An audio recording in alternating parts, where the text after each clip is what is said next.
In this video, we'll see how Librex Capture for Sharepoint can be used to scan paper documents, extract their metadata, and classify the documents automatically in Sharepoint. First thing I will show you is the state of the Sharepoint system before I start capturing documents in Librex.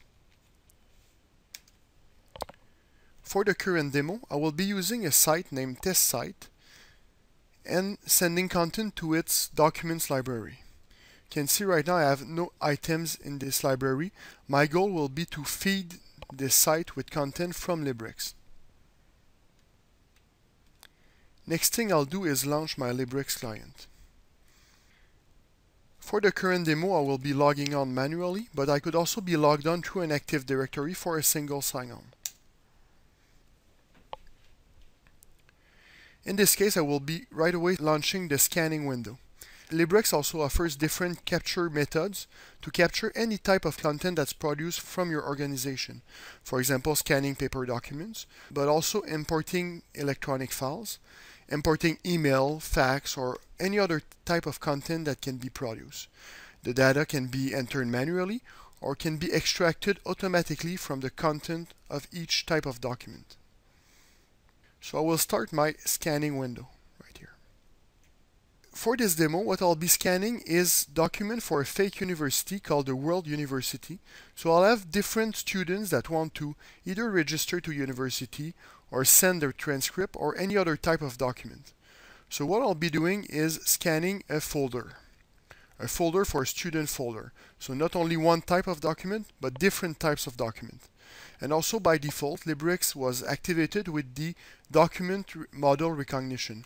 The goal here is to say, okay, if I find the word transcript in some part of the document, or if I find any type of logo or any logical structure of the document, I want the system to automatically recognize it as a transcript, a registration, or a scholarship letter in this case.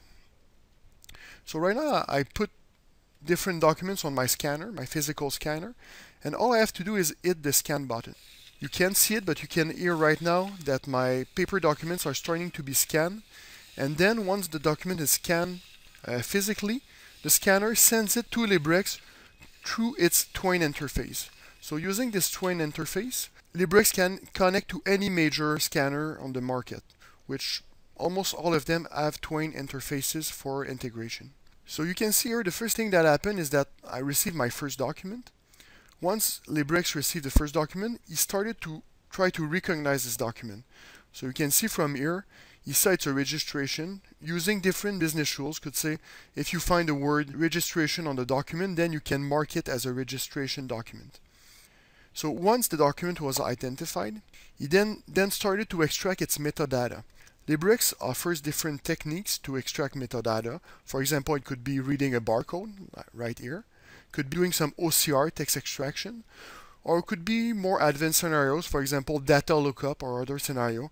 Let's say I only extract the student ID from the document, and then I go fetch data in either to a web service or directly in a database to get all of the additional metadata for this specific student.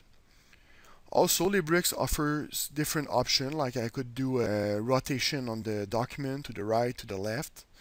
I could rotate all pages of a document or just one page.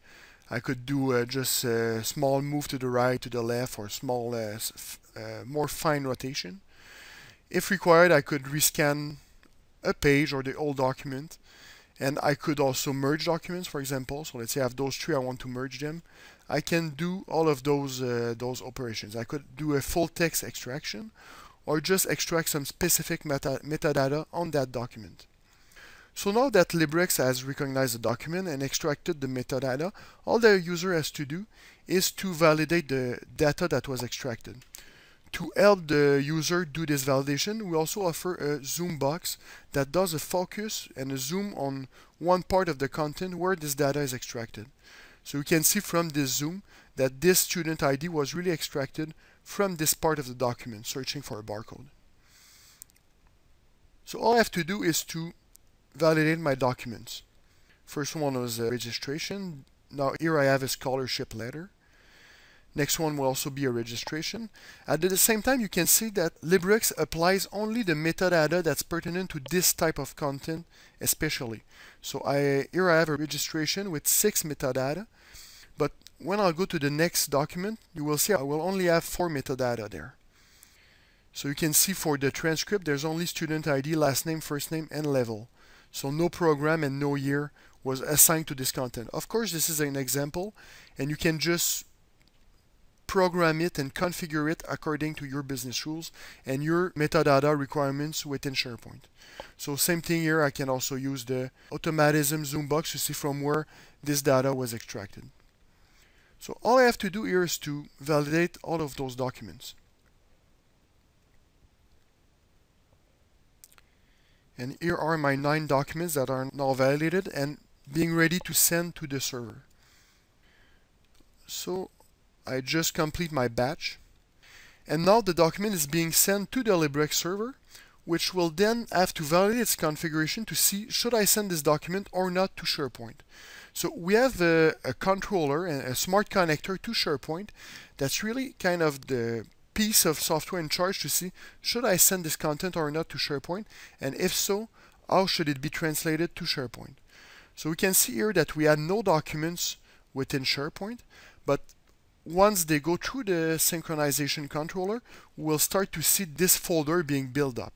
So all I have to do now is to refresh this window, and we'll start to see the content that's being filled from Librex. So you can see first thing that happened is that for each document that was tried to be synchronized, there's a configuration to say, okay, how should this content be structured within Sharepoint. First thing to do that was configured is say, okay, I should have a student folders as a generic master folder. So it was created. And then I defined to create one folder for each of those students that are transferred. So if I hit the refresh button, you can see this will be built up, and in the end we'll have 5 of those folders for each of my students in the school. And you will see I have now my 5 folders for each of those documents that were transferred to Sharepoint. So if I go within one of those folders, at the lower level I have the same decision. For each type of content I can say where should I put it within the folder. It could be anywhere within Sharepoint that we put those pieces of content or those documents following our business rules. So for the first one, which is a transcript, I configured to put it right away in the root of the folder of George Washington. So you can see I said use document type and then use the student ID to name this document. And then it just lives as any type of Sharepoint content that can happening to go in checkout or check-in mode, or to be used in a workflow, or any other type of collaboration on this document. So you can see we also converted it to the PDF/A format, which is kind of a norm for long-term archival of our content. So that's my one-page document for George Washington. And then if I go within my admission, you can see that I have 2 other pieces of content that were classified there automatically. So that's really kind of an easy scenario to show you the scan, data extraction, and transfer to Sharepoint process from Librex. Thank you.